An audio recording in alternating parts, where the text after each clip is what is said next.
ఇప్పుడే జీ5 app download చేయండి. చూడండి మీ ఫేవరెట్ టీవీ షోస్ ఎప్పుడైనా ఎక్కడైనా. ఇంటి పరిస్థితి ఎలా ఉందో మీకే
దొరికానా ఏంటి?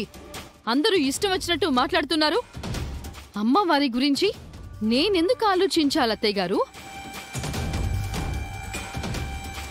అమ్మవారు బయటకు పోతే నాకెందుకు, ఇంట్లో ఉంటే నాకెందుకు? లావణ్య లావణ్య ఎందుకు అరుస్తున్నారు? నేనన్న దాంట్లో తప్పేముంది? నిహారికది నీలాంటి జాతకం కాబట్టి నిహారిక ఆలోచించాలి. అవని అప్పుడప్పుడు పూజలు చేసి ప్రసాదాలు చేస్తుంటుంది కాబట్టి అవని ఆలోచించాలి. నేనెందుకు ఆలోచించాలి అని అడుగుతున్నాను. ఒక పండుగ నాడు కాని, ఒక ఉత్సవం నాడు కాని, ఒక జాతర నాడు కాని, ఒక ఏరువాక నాడు కాని నన్ను, నా మొగుణ్ణి పూజల్లో మొదటి వరుసలో కూర్చోబెట్టారా? మా చేత పూజలేమన్నా చేయించారా?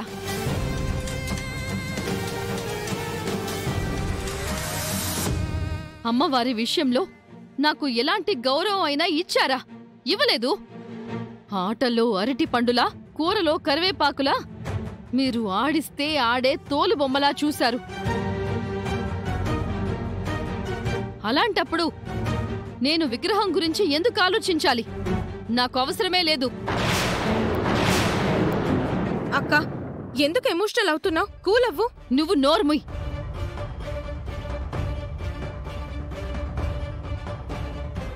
ఇది బాగుందే. నా భార్యను అంత మాట అంటావు నువ్వు? నీ భార్యకి సాగుతుంది కదా అని తను సంతోషంగా ఉంది. నా పరిస్థితి అలాంటిది కాదు. అన్ని ఆశలు చంపుకొని బతుకుతున్నాను. ఇప్పుడు నీకేం తక్కువైందని ఇలా బాధపడుతున్నావు అక్క? ఇంతసేపు నేను చెప్పిందంతా నీ బుర్రకెక్కలేదా? ఎందుకు బాధపడుతున్నావని అడుగుతావేంటి? అలా అడగటం కూడా తప్పేనా వదినా? తప్పే. అసలు నేను మాట్లాడేదానికి నువ్వు మాట్లాడేదానికి ఏదైనా సంబంధం ఉందా? ఇంటి పరిస్థితుల్ని అర్థం చేసుకుని మెలగమని చెప్పడం తప్పా? విగ్రహం విషయంలో మీరు నన్ను ఇంకొకసారి క్లాస్ తీసుకోకండి. నన్ను అడిగితే ఆ విగ్రహం బయటికి పోవడమే మంచిదని నా అభిప్రాయం.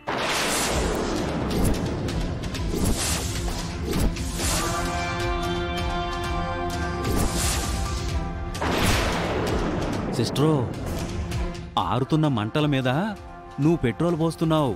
ఇంకా ఆపేయి. నిజాల్ని నిర్భయంగా మాట్లాడలేనప్పుడు ఇంకా ఈ బతుకెందుకన్నయ్యా? ఇప్పుడు చెప్తున్నాను వినండి. అమ్మవారి విగ్రహం ఎప్పుడైతే ఈ ఇంటి నుంచి బయటికి పోతుందో సగం సమస్యలు తీరిపోతాయి.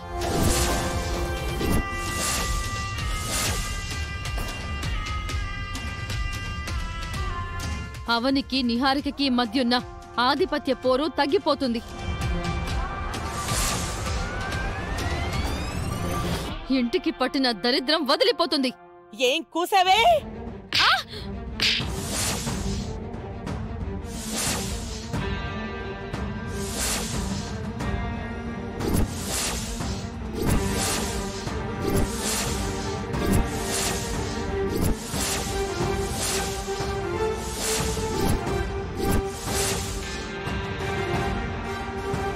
అమ్మవారి గురించి ఇంకొక్క తప్పుడు మాట మాట్లాడావంటే చంపేస్తాను. ఏమనుకుంటున్నావో? నువ్వే కాదు, అమ్మవారి గురించి ఎవరు చెడుగా మాట్లాడినా వాళ్ళకి శిక్ష పడుతుంది.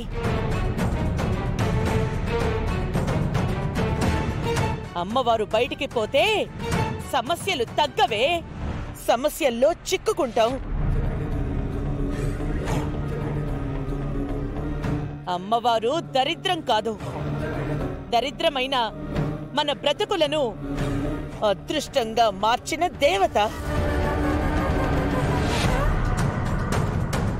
ఒకప్పుడు మాకున్నది 2 ఎకరాల పొలం, 3 పుట్ల సరిగ్గా తినడానికి తిండి కూడా ఉండేది కాదు.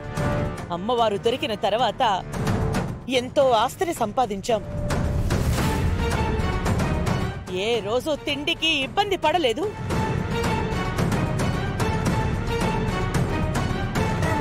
ఈరోజు మనకి పల్లెటూళ్ళలో అంత పేరుందన్నా, ఇలా అనుభవించడానికి ఆస్తులు, తిరగడానికి ఖరీదైన కార్లు, ఇష్టం వచ్చినట్టు ఖర్చు చేయడానికి డబ్బు ఉందంటే అందుకు కారణం ఆ అమ్మవారి దయే.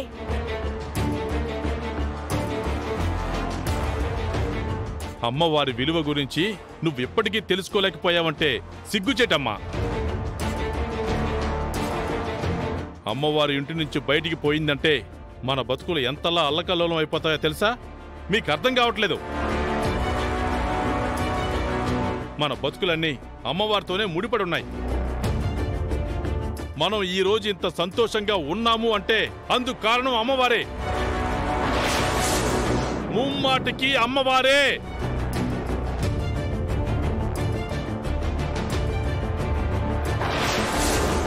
అమ్మవారు ఇంటి నుంచి బయటికి పోనంత వరకే మనందరం క్షేమంగా ఉంటాం.